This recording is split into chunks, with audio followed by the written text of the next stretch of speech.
Hello friend, welcome to my YouTube channel Jai Bhim Academy. Myself Vikas Kumar. मैं आपको railway के form fill up करने के बारे में कुछ बताना चाहता हूँ। Please determine. देखिए, रेलवे ने पे लेवल 1 से एक पोस्ट निकाली है जिसमें vacancies of number of vacancies हैं 32,838 पोस्ट हैं। इसका ग्रेड पे होता है 18,000।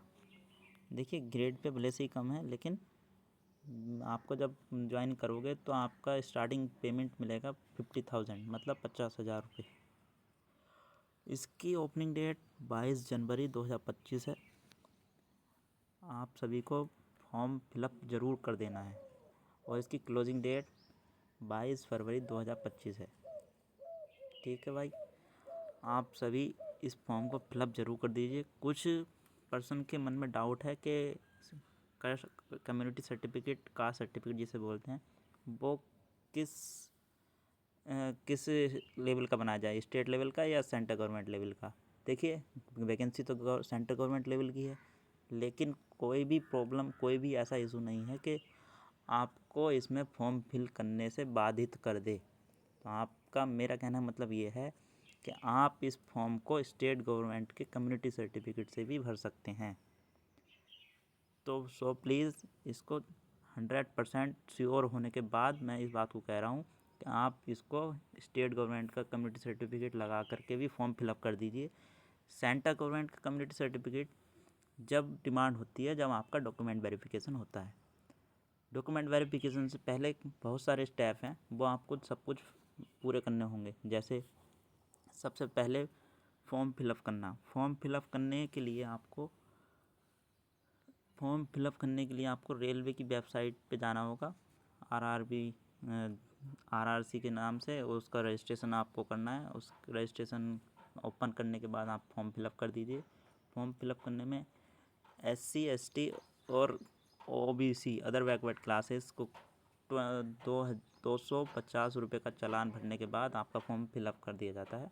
और जनरल EWS ये वगैरह को आपको 500 रुपये का चालान भरना पड़ रहा है रेलवे की पोस्ट भरने के लिए। तो मैं चाहता हूँ कि आप इस फॉर्म को फिलअप कर दीजिए ज़रूर। ठीक है, और मैं आपको कुछ अदर जानकारी भी देना चाहता हूँ। जैसे इसमें मेडिकल स्टैंडर्ड होते हैं रेलवे में। मेडिकल स्टैंडर्ड का मतलब जो लोको पायलट वगैरह होते हैं उनका मेडिकल स्टैंडर्ड A1 या A2 तक इनका लोको पायलट, यानी कि सबसे हाईएस्ट मेडिकल स्टैंडर्ड इनका ही होता है, लोको पायलट का। तो इस लेवल का हर पर्सन, नॉर्मल व्यक्ति, हर पर्सन इस लेवल का आता है। लेकिन इससे कम लेवल के भी B1 C2 C1 ये कैटेगरी जब आती हैं, इनके लिए अदर जैसे इनका मेडिकल स्टैंडर्ड होता है वैसे इनको पोस्ट दे दी जाती है। जैसे कि मेडिकल डिपार्टमेंट में रेलवे में किसी भी मेडिकल की इतनी आवश्यकता नहीं होती, तो आपको मेडिकल डिपार्टमेंट दे दी जाएगा। और ऑफिस वर्क वाले कुछ पोस्ट दे दी जाएंगी अगर जो कोई हैंडीकैप वगैरह है तो आप इसको लेकर के कोई भी डाउट मत रखिए अपने मन में। और आगे आइए। देखिए, वैसे तो सभी को पता है, इतनी तो एज किसी की नहीं होती। 18 वर्ष या मतलब उससे अधिक 36 वर्ष तक आपकी आयु हो चुकी है, तो 36 वर्ष के बाद आप एज रिलैक्सन, मतलब एज का और बेनिफिट, यानी कि आपकी आयु 37 वर्ष है तो आपको कैटेगरी वाइज कुछ छूट मिल जाएगी, जिसमें OBC के लिए 3 वर्ष की लिए, SC ST के लिए 5 वर्ष की है। ओनली यही लोग होते हैं। बाकी जनरल EWS के लिए 3 ईयर्स है आफ्टर डिडक्शन ऑफ, मतलब ये एक्स सर्विसमैन के लिए। और इसके बाद आते हैं, देखिए इसमें 4 प्रकार का आपको मतलब एग्ज़ाम क्वालिफाई करना होता है। जैसे कि मेन एग्ज़ाम तो रिटन एग्ज़ाम है आपका। रिटन सबसे पहले कंप्यूटर बेस्ड टेस्ट होता है, फिर फिजिकल इफिशियंसी टेस्ट होता है, डॉक्यूमेंट वेरिफिकेशन DV होता है, और मेडिकल एग्जामिनेशन मतलब ME होता है। तो आपको कंप्यूटर बेस्ड टेस्ट में 100 मतलब 100 क्वेश्चन मिलेंगे और 100 ही नंबर के होंगे, जिसमें 1/3 की नेगेटिव मार्किंग। मेरा कहने का मतलब अगर आपके 3 क्वेश्चन गलत हैं तो आपका एक क्वेश्चन सही वाला भी कट जाता है। 1/3 की नेगेटिव मार्किंग का मतलब ये है।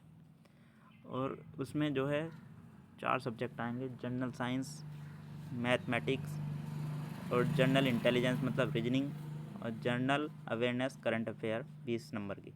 तो ये जनरल साइंस 25 नंबर का है, मैथमेटिक्स 25 नंबर का है, जनरल इंटेलिजेंस रीजनिंग 30 नंबर की है, और general awareness current affair 20 number की। टोटल मिला के 100 क्वेश्चन 100 नंबर के हैं। ठीक है, आपको इसमें देखिए वो दिया है मैथमेटिक्स में कौन कौन से टॉपिक्स आएंगे। नंबर सिस्टम, बोर्ड मास, डोमिसाइल, factors, LCM, HCF, ratio, pro, ये सब आप पढ़ लीजिए एक बार। मैं इसके ऊपर एक वीडियो बनाऊंगा अलग से। और फिजिकल इफ़िशिएंसी टेस्ट में आपको मेल्स कैंडिडेट के लिए 35 किलो वजन है, 2 मिनट के अंदर 100 मीटर लेके जाना है।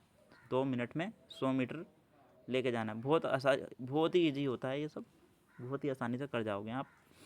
उसके बाद 4 मिनट 15 सेकंड में 1 किलोमीटर दौड़ है। 4 मिनट 15 सेकंड, बस थोड़ा सा ये डिफ़िकल्टी होती है, लेकिन इसको भी सभी लोग कर जाते हैं, बस जो प्रैक्टिस नहीं करे होते वो नहीं कर पाते। तो मेरा कहना मतलब ये है कि आप पहले तो कंप्यूटर बेस्ड टेस्ट की तैयारी कर दीजिए अच्छे से। और फिर उसके बाद आता है फीमेल कैंडिडेट के लिए। फीमेल कैंडिडेट के लिए आता है 20 किलोग्राम वजन है, 100 मीटर जाना है 2 मिनट में। 2 मिनट में 20 किलोग्राम वजन लेकर 100 मीटर जाना है। और रेस में 1 किलोमीटर 5 मिनट 40 सेकंड में जाना है। 1 किलोमीटर जाना है 5 मिनट 40 सेकंड। ठीक है भाई, इसको क्वालिफाई करने के बाद एक लिस्ट जारी होती है, वही हाथों हाथ आपको रिजल्ट डिक्लेयर कर दिया जाता है कि कौन पास हो गया कौन फेल हो गया। उसके बाद आपका मेडिकल के लिए नहीं, डॉक्यूमेंट वेरिफिकेशन के लिए बुलाया जाएगा। डॉक्यूमेंट वेरिफिकेशन होगा, उसमें जैसे कि सबसे मिनिमम योग्यता इसमें 10th क्लास है। 10th क्लास मैट्रिक्स लेवल बोलते हैं इस चीज़ को। 10th जिसके पास है वो इस फॉर्म को फिलअप कर सकता है।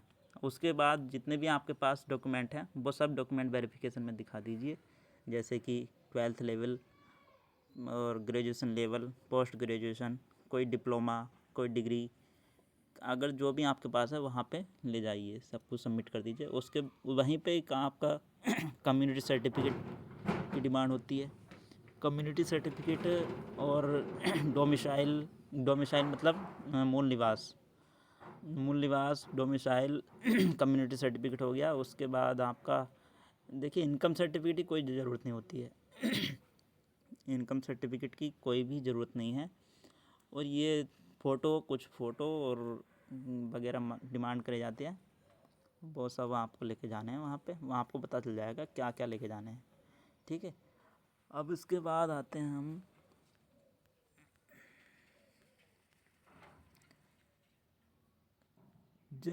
Medical standard. मेडिकल स्टैंडर्ड का आपको मैंने बता ही दिया है। मेडिकल में क्या होता है, सबसे मेन है इसमें आँखें चेक होती हैं। उसमें आँखों के हिसाब से मेडिकल स्टैंडर्ड दे दिया जाता है कि A2 A1 6/6 के हैं या 6/9 हैं, आपको उस हिसाब से मेडिकल स्टैंडर्ड दे दिया जाता है। तो इसमें नॉर्मल ECG होती है, एक्सरे होते हैं, आई स्कैन, आई का आँखों का बहुत पूरा चेकअप होता है। आपको एक ब्रेल लिपि वाली किताब पढ़वाई जाती है। ठीक है, और नॉर्मल वैसे इसमें कोई घबराने की ज़रूरत नहीं, हर पर्सन पास कर जाता है। जो ज़्यादा ही मतलब डिसेबल्ड है उसको ही रेयर कंडीशन में उसको निकालते हैं, लेकिन आप बिल्कुल भी टेंशन मत लीजिए। इसमें प्रत्येक पर्सन जो वहाँ तक पहुँच जाता है मेडिकल तक वो पास कर ही जाता है। ठीक है भाई। सबसे ज़्यादा डाउट हो रहा है पर्सनों को कि सबसे ज़्यादा डाउट ये है कि हम जोन कौन सा चूज़ करें। जोन आप अपनी सुविधा के अनुसार चूज़ करिए। देखिए इसमें मेरे हिसाब से ही मत करिए, लेकिन मैं आपको बता देता हूँ, मैं खुद रेलवे जॉब छोड़ के आ चुका हूँ। प्रेजेंट टाइम में मैं रेवेन्यू डिपार्टमेंट में लेखपाल हूँ, तो इसलिए मैं आपको थोड़ा सा अपना अनुभव शेयर करना चाहता हूँ। आप नियरेस्ट जोन भरेंगे तो आप अपनी फैमिली के बीच कभी भी आ जा सकते हैं, और ज़्यादा डिस्टेंस वाला जोन भरेंगे तो आप मतलब ऐसा आएंगे जैसे कि आप अपने घर भी मेहमान की तरह आते हैं। 2 महीना, हर 2 महीने में लगभग लगभग आना होगा, और 15 दिन के लिए जाते जाते फिर जाना होगा। तो इससे अच्छा ये है कि सारे फंक्शन अटेंड कर सकते हैं अगर जब पास में रहेंगे तो। लेकिन डिफ़िकल्टी ये है कि नॉर्थ मतलब उत्तरी भारत में, उत्तरी भारत में उत्तरी भारत में जो है मेरिट कुछ ज़्यादा जाती है, और साउथ भारत में कम थोड़ी सी मेरिट। लेकिन सबसे पहला आपका एक मोटिव होना चाहिए कि पहले हमें एक जॉब मिलनी है, बाद में चॉइस होनी चाहिए। देखिए, जॉब के लिए आप अदर जोन भी डाल सकते हैं, जैसे कि अहमदाबाद अभी अच्छा वो है, उसमें नंबर ऑफ़ वैकेंसी भी ज़्यादा है, तो अहमदाबाद चूज़ कर सकते हैं। और ज़्यादा चेन्नई और सिकंदराबाद या हुगली, इधर पूर्वोत्तर भारत में हुगली जोन भर सकते हैं। आप अपनी सुविधा के अनुसार जोन भर सकते हैं, लेकिन सबसे मेन रीज़न यही है कि आपको जॉब करते हुए पता चलता है, क्योंकि जब जॉब करता है पर्सन तो खुशी के लिए करता है, जब वो खुशी ना मिले उसे तो बेकार। आपको वहाँ पे कोई नहीं जानता, यहाँ पे आपको सभी लोग जानते हैं, इसलिए नियरेस्ट जोन का ये फ़ायदा है। देखिए, जॉब करने का मतलब ये है कि जब दूसरे आदमी आपका थोड़ा सम्मान करें, तभी आपको पता चलता है कि हाँ, मैं एक इन सब से अलग हूँ। तो यही है वैलिड रीज़न। ठीक है भाई, जॉब आप अपने सुविधा के अनुसार भर लीजिए। वैसे तो मेरी राय ये है कि आप पास में भरोगे तो अच्छा रहोगे, बाकी आपकी इच्छा है। तो इसी क्रम में आगे बढ़ते हुए आप सभी को धन्यवाद। Thank you, bye bye.